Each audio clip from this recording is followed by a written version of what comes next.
Boa noite. Olá, boa noite. Trabalho missionário de um beato no Brasil. Vídeos inéditos de Padre Eustáquio são apresentados aos fiéis. Igreja celebra a memória litúrgica de Santa Mônica. O governo tem até o final da semana para entregar o orçamento 2025.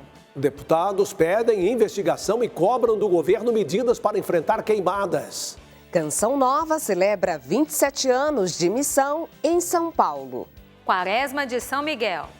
Gesto concreto deste tempo de oração e penitência vai beneficiar obra social no Rio Grande do Sul. Está no ar o Canção Nova Notícias. Jornalismo a serviço da vida e da esperança.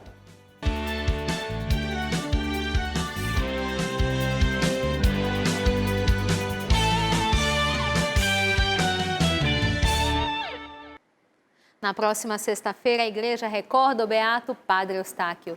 Neste ano, os fiéis puderam apreciar uma novidade. Vídeos inéditos do trabalho missionário do religioso no Brasil foram apresentados em Belo Horizonte. O material foi encontrado na Holanda pelo sobrinho de Padre Eustáquio, Wil van der Bomen. As imagens foram gravadas no Brasil por volta de 1930. Max, die een beeld ging maken die veel oude beelden... Na Holanda tem uma organização que procura reativar e procurar filmagens antigas sobre os diversos assuntos.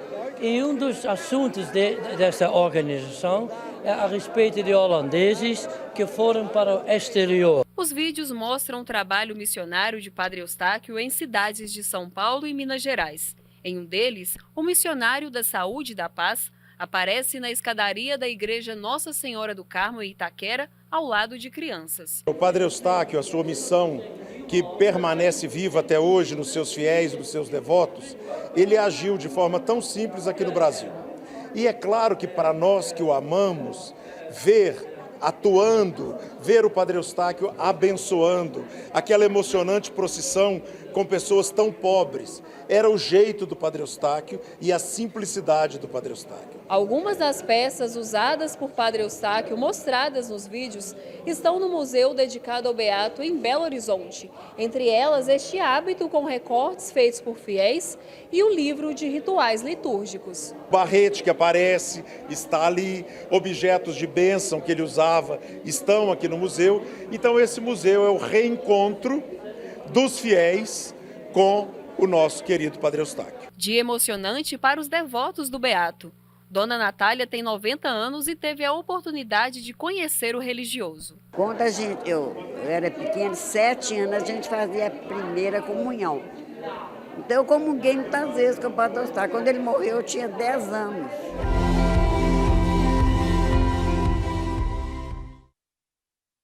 A igreja celebra neste 27 de agosto a memória litúrgica de Santa Mônica.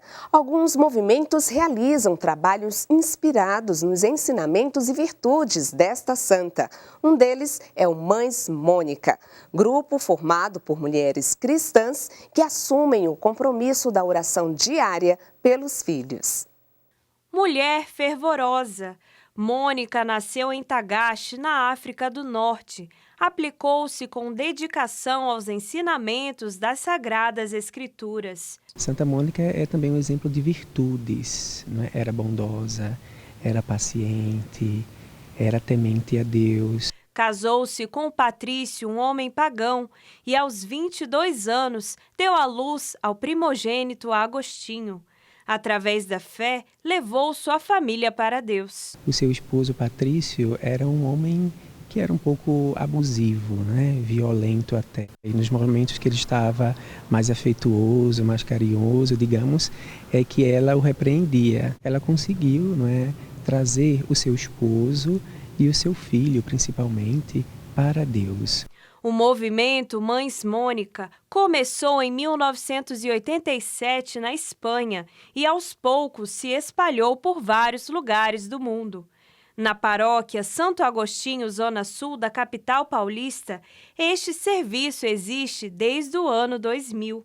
São mães que se comprometem a rezar pelos seus filhos, inspirando-se no seguimento a Jesus Cristo, tendo como exemplo Santa Mônica. Formamos grupos de 7 mães e a cada dia da semana uma está rezando pelo filho das outras. Então é um movimento, é uma rede de oração. Com o lema Mães de Joelhos, Filhos de Pé, o movimento se espelha no exemplo de Santa Mônica, que rezou 30 anos pela conversão do esposo Patrício e do filho Agostinho. Juliana conheceu o grupo há 8 anos. Foi atraída pela fidelidade das participantes à oração e logo ela começou a participar. Então é um momento muito especial de oração. Nós compartilhamos também as dificuldades, mas além das dificuldades, muitas alegrias, muitos testemunhos, muitas bênçãos e graças que alcançamos pela intercessão de Santa Mônica. Hoje a Canção Nova celebra 27 anos de missão na capital de São Paulo. A iniciativa de atuar na cidade mais populosa do país partiu de Padre Jonas Habib, que morou e iniciou seu apostolado aqui. Nossa equipe mostra um pouco dessa história de evangelização.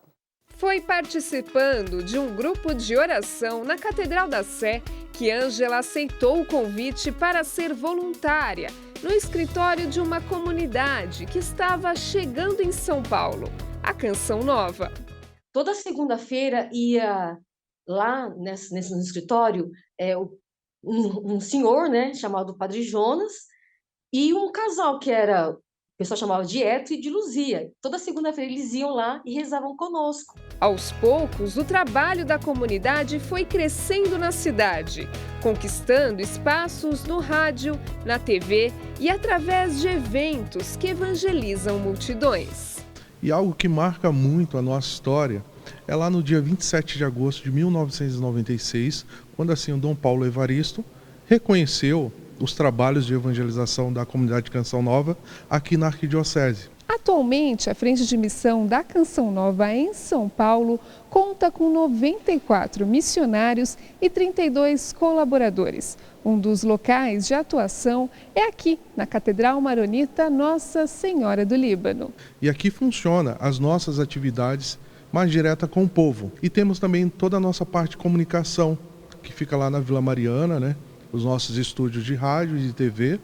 Temos a nossa loja que funciona lá na Domingos de Moraes. Hoje nós temos também uma paróquia ali em São Paulo, Santa Cândida, na pessoa do padre Anderson Massal, que é o pároco dessa paróquia. Na cidade onde Padre Jonas Habib viveu e foi ordenado, a Canção Nova hoje comemora 27 anos de intensa evangelização.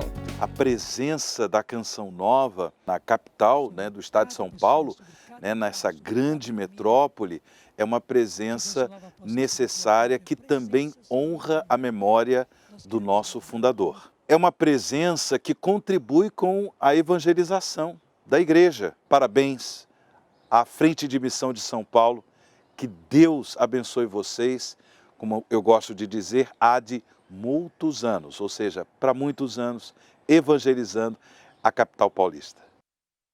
Ficamos por aqui. Amanhã a gente tem um encontro marcado no Boletim de Notícias. É logo depois do Sorrindo para a Vida. Até lá! Os deputados federais pediram ao governo para ampliar as ações do IBAMA e da Polícia Federal no combate aos incêndios no país. Os parlamentares também cobraram esforços da ministra da Saúde para enfrentar doenças respiratórias decorrentes das queimadas. A repórter Camila Castro está ao vivo e tem as informações. Boa noite, Camila. Boa noite, Reinaldo. Boa noite a todos. As queimadas foram motivo de debate no plenário da Câmara nesta terça-feira. Muitos parlamentares nem conseguiram chegar em Brasília por causa do cancelamento de voos devido às nuvens de fumaça que ainda permaneceram na capital federal. Os deputados solicitaram ao governo que intensifique as ações de investigações do IBAMA e da Polícia Federal no combate às queimadas. Durante a sessão, os parlamentares disseram que os incêndios afetam principalmente a população da Amazônia, que tem sofrido com a estiagem e o desaparecimento de alguns rios, deixando isolada a comunidade que depende do transporte fluvial. O coordenador da Frente Parlamentar Mista de Saúde, deputado Zacarias Calil, alertou para os riscos de doenças respiratórias causadas pela fumaça, principalmente em crianças e idosos. Ele pediu que a ministra da Saúde, Nízia Trindade, aumente os esforços para enfrentar os impactos das queimadas sobre a saúde. Fique agora com a previsão do tempo para amanhã.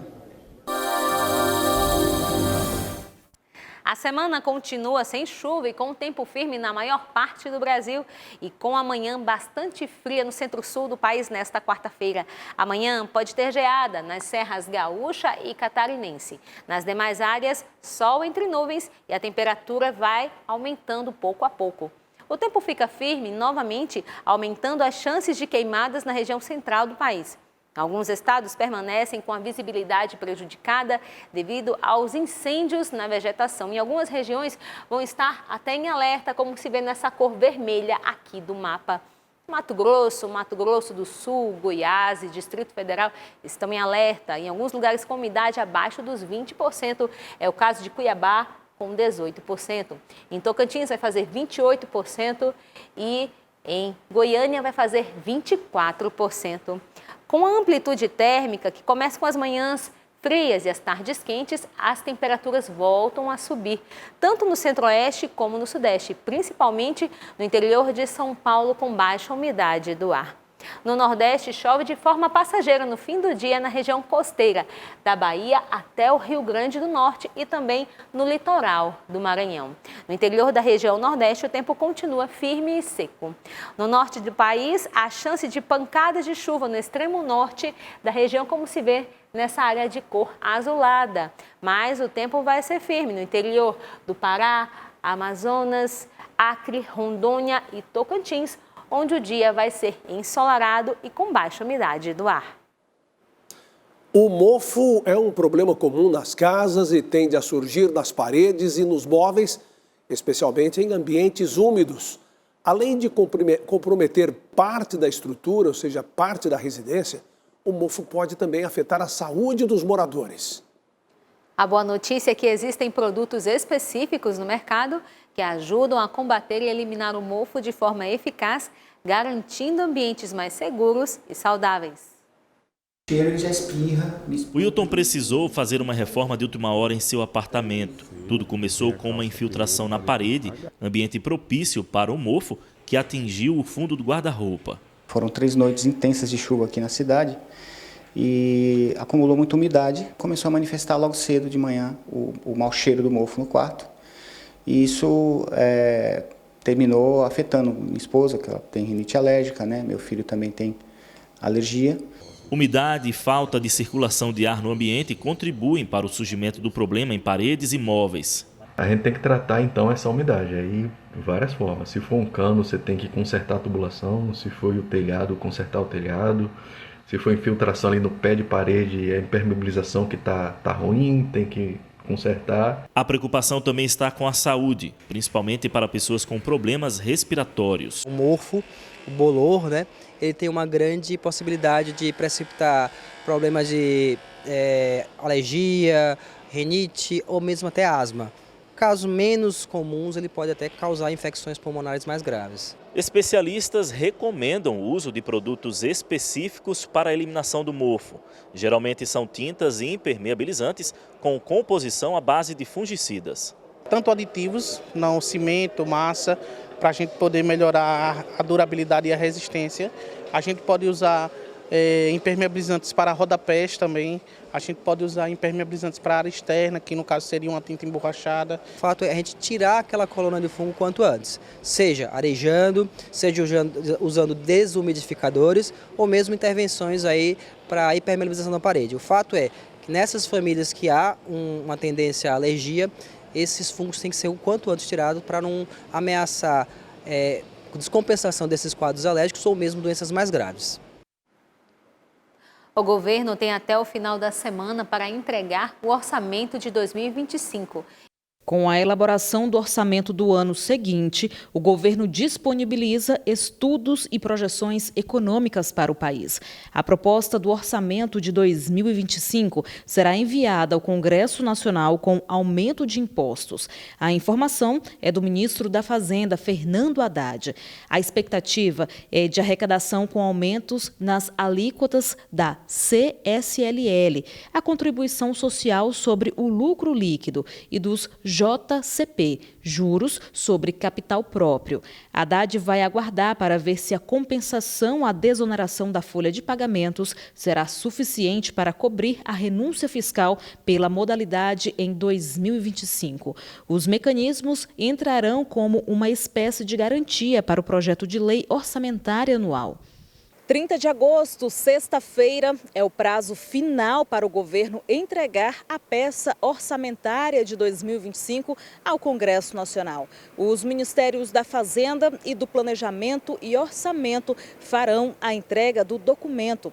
Nesta semana decisiva para o Executivo, o ministro Fernando Haddad estará fora do país para cumprir agenda na África do Sul e será substituído por Simone Tebet.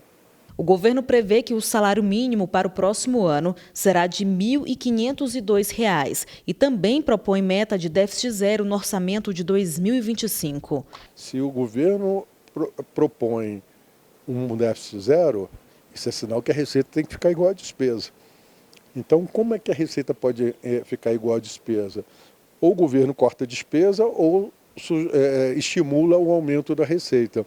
O aumento da receita não depende tanto do governo, porque ele não pode criar nenhum tributo no ano que justamente está sendo executado. Então ele teria que fazer antes. A previsão é de que 6,5 bilhões de reais sejam destinados ao ensino público superior. Para a saúde, quase 3 trilhões devem ser disponibilizados. Por outro lado, outras áreas podem ter impactos econômicos. Vai ter gente que fala assim, não, eu quero mais para esse setor. Aí o outro, não pode. Aí como a despesa está fixada, o que você estima a receita, então isso passa a ser um problema. A nossa maior preocupação é esse estado inchado que nós temos, né? O aumento de gastos. Um aumento de gasto pós-pandemia. Não tem explicação o que este governo fez. O número de ministérios que criou, o número de cargos que ele criou, não tem explicação. E a nossa preocupação tem sido o que vai vir para o Congresso Nacional, nessa nova lei orçamentária. Está na pauta do Senado o projeto que facilita o porte de armas no Brasil e anula trechos do decreto do presidente Lula para diminuir a circulação de armas de fogo. Nós voltamos então a Brasília com Camila Castro, que tem os detalhes. Camila. Os senadores aprovaram a urgência do projeto na semana passada, Reinaldo. Com isso, os parlamentares aceleram a tramitação da pauta na casa. Hoje eles devem votar o texto no plenário. Se aprovado, segue para a promulgação. O texto de autoria do deputado federal Ismael Alexandrino anula disposições do decreto que regula o Estatuto do Desarmamento assinado pelo presidente Lula em 2023, que dificulta o acesso a armas de fogo no país. Se a proposta passar pelo Senado, será autorizada a abertura de clubes de tiro perto de escolas e o acesso a armas de calibres que hoje é proibido será facilitado. Boa noite. Boa noite para você, bom descanso, Camila. Brasília foi apontada a cidade com melhor expectativa de vida do país. Quem nasce no Distrito Federal pode viver quase 4 anos a mais que a média nacional. Os dados fazem parte de uma pesquisa do Instituto Brasileiro de Geografia e Estatística. Nas últimas 2 décadas, a expectativa de vida do brasiliense subiu quase 5 anos. Em 2004, as pessoas nascidas na capital do Brasil viviam aproximadamente 75 anos. Nesse ano, a idade saltou para 80. A média nacional é viver até 76 anos. Vários fatores são apontados para o aumento da expectativa de vida na capital do país, como o avanço da medicina, maior acesso à saúde, educação e serviços públicos, além da renda per capita de quem vive por aqui, R$ 4.200, de acordo com dados do IBGE. Com a tendência de melhora a cada ano, o brasiliense que nascer em 2026 poderá viver até os 80 anos e em 2070 até 85. As projeções do Instituto Nacional de Geografia e Estatística apontam que 9% da população do DF tem 65 anos ou mais, e em 2035 esse número pode superar os 15%. Boa notícia, né? Aumentou a perspectiva de vida, ótimo. Só que a gente precisa compreender o seguinte, que a gente precisa se adaptar a ela, né? É uma realidade que você precisa se adaptar. Então, você vai ter alguns desafios que seriam o seguinte, dificuldade de mão de obra. A melhora na expectativa de vida e o envelhecimento da população podem impactar na economia. Ao longo do tempo, a força de trabalho no DF ela vai cair, a não ser que a gente faça algumas reformas, que a gente mexa em algumas legislações, que a gente recapacite, que a gente requalifique a população idosa para voltar à atividade laborativa. Ao longo dos anos, o Brasil deve enfrentar uma redução na taxa de natalidade e envelhecimento da população. O economista alerta sobre a necessidade de investir em educação e aumento na produtividade do mercado de trabalho do país. É hora da gente investir na escolaridade para a gente formar melhores profissionais com maior produtividade para a gente manter o nível da nossa produtividade econômica aqui. E a gente continua falando da missão na África, a missão Canção Nova.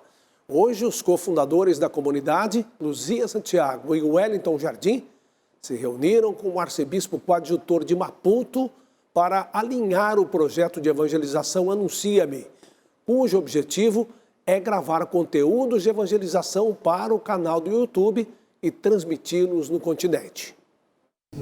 Na reunião entre os cofundadores da comunidade Canção Nova e o arcebispo de Maputo, Dom João Carlos, também contou com membros da Obra de Maria inseridos no projeto Anuncia-me. E lá no Brasil a gente já tem assim uma vanguarda, já uma liderança em relação à evangelização na internet da igreja em relação ao mundo. O bispo abraçou o projeto e falou desse novo formato de evangelização por meio das redes sociais. É Deus que nos está indicando, pensa que o modo como nós deveremos orientar a nossa ação evangelizadora hoje aqui. Dom João relembra a época que veio a Canção Nova falar com o Padre Jonas do trabalho de evangelização no continente africano. Falando com ele, certamente vai te ajudar e vai te abrir muitos caminhos. Chego lá, não estava.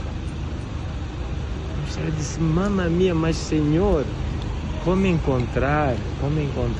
E depois Dom Diamantino na altura falou e conseguiu.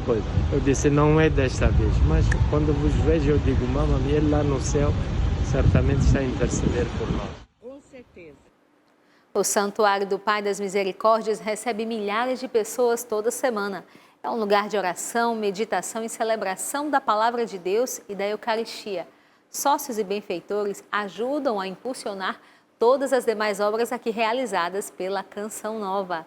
Estamos com 80% na campanha de agosto. Acesse clube.cançãonova.com e faça a sua doação ou doe pelo Pix com a chave pix.doação@cançãonova.com. A Canção Nova conta com você para fechar o mês com 100%. Obrigada por sua fidelidade. Amanhã começam as Paralimpíadas de Paris. O Brasil já está na França com a expectativa de fazer a melhor participação da história. O país conquistou 22 medalhas de ouro nos Jogos de Tóquio em 2020 e espera colher bem mais este ano. Essa é a primeira vez que Arthur participa da competição.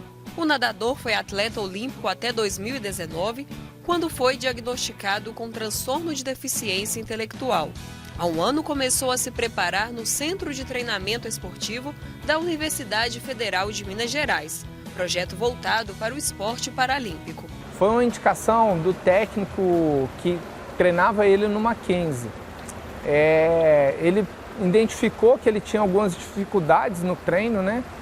De entendimento do treino, de executar as tarefas no treino, e conversou com a família, e a família relatou que ele tinha dificuldades na escola também. Nós conversamos, nós super apoiamos ele, e hoje ele está super feliz, está contente.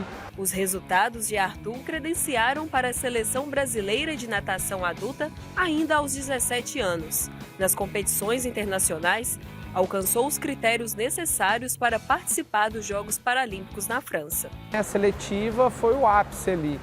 Ele tinha que fazer, tá entre os 2 primeiros no 100 livre para participar do revezamento, e a outra prova era a prova de 100 costas, 100 metros costas. Então ele pegou índice nas duas. Há 4 edições, o Brasil se mantém entre as 10 melhores delegações no quadro de medalhas. A expectativa é fazer história em Paris. E se depender de Arthur, o número de premiações deve aumentar. Eu estou muito feliz, estou animado. Eu sei que vou dar meu máximo lá, vai vir bons tempos. Eu quero ganhar, vou com tudo. Trabalhar com um atleta desse nível é muito mais fácil quando o atleta está comprometido. E aí o trabalho flui tranquilamente, né, a partir disso.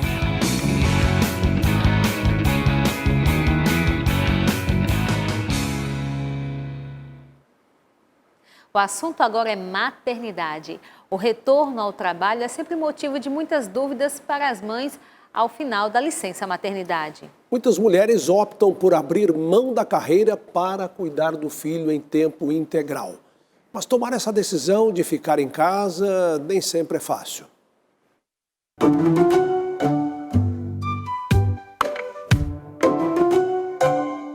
Larissa é farmacêutica, trabalhava numa UPA em Brasília. Ao final da licença maternidade, optou por não retornar ao trabalho para se dedicar 100% à pequena Alice.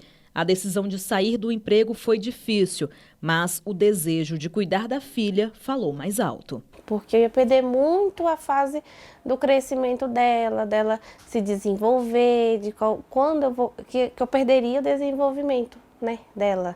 Larissa conta que, além de querer ficar mais perto da filha, pensou nos momentos em que precisaria se ausentar do trabalho quando a filha precisasse de cuidados médicos. Será que eles vão entender essa questão, se eu posso ou não dar uma prioridade maior para elas? Quando eu precisar sair, né, será que eles vão entender, ela tem um filho? Uma pesquisa publicada por uma empresa de RH brasileira ouviu mais de 1.000 mulheres para investigar os principais desafios enfrentados por elas para conciliar maternidade e carreira. O estudo mostrou que 69% das profissionais acreditam que a carreira pode ser prejudicada quando se tornam mães. Por isso, depois da licença maternidade, muitas optam por pedir demissão e ficar em casa cuidando dos filhos. Esta psicóloga tem atendido muitas mães que estão em dúvida e não sabem se vão retornar ou não ao trabalho após os meses de licença cuidando do bebê. E agora, eu que sou responsável amorosamente, responsável pela alma dessa criança, o que eu faço agora a partir de então? Eu vou voltar ao trabalho. Então, de fato, a gente sempre fala assim, né? Nasce uma mãe, nasce uma culpa. A insegurança faz parte do momento, pois as mães sempre querem fazer o melhor pelo filho e estar presente em todas as fases. O importante é refletir para tomar a melhor decisão. A ajuda profissional pode ser uma aliada e trazer mais conforto para a mãe. A gente busca o sentido da tua vida, o sentido de ter filhos. Hoje o seu trabalho é de fato para alimentar essa casa? Você não está sendo menos mãe, porque de fato você também está na mesma procura de educar, de alimentar, de trazer o que é necessário, né, para o seu filho.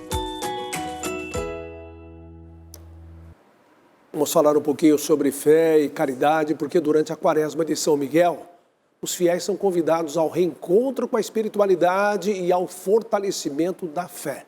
Quem participa tem a oportunidade de ajudar aqueles que mais necessitam com um ato de bondade.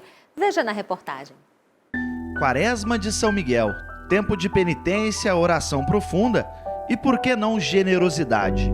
Frei Gilson mantém a tradição dos últimos anos e convida os fiéis a serem igreja missionária. Todos nós sofremos com o que aconteceu com o Rio Grande do Sul e ainda continua acontecendo, porque a enchente deixou muitas consequências. Todos nós sofremos e eu tenho certeza que muitos já ajudaram, muitos já entregaram doações, muitos já fizeram muita coisa, mas a gente precisa continuar ajudando. A obra social de Santa Luísa, no Rio Grande do Sul, foi atingida pelas enchentes que destruíram grande parte do estado.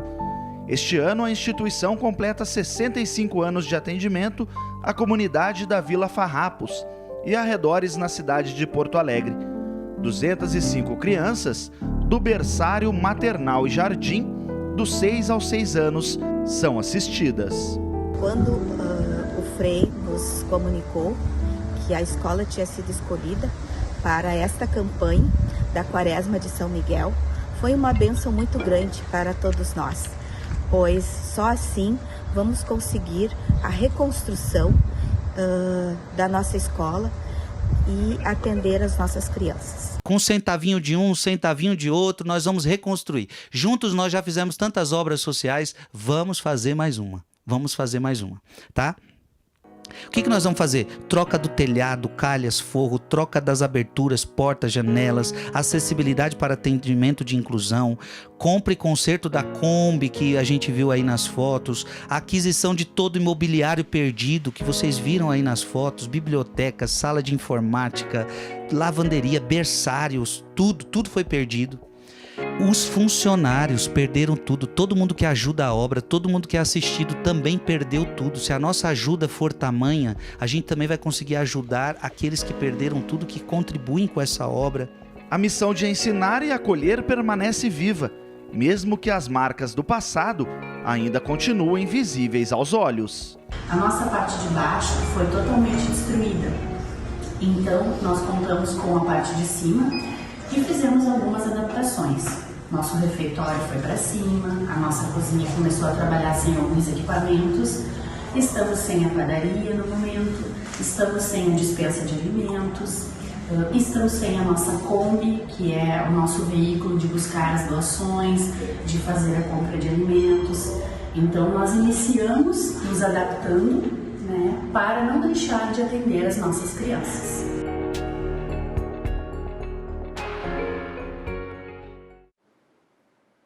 Pois é, uma ação bonita, tempo de oração, de penitência, tempo de rezar a Quaresma de São Miguel, com essa ação social que vai ajudar essa obra no Rio Grande do Sul. É um momento bonito de fazer a caridade e de poder fazer esse ato com muita generosidade, com coração, né? É uma hora de viver de fato a fé com obras. Assista em instantes ao programa Pra Ser Feliz com o Padre Adriano Zandoná. Às 9 tem Reinflama e às 10 o PHN. Boa noite, até amanhã. Boa noite, paz para você.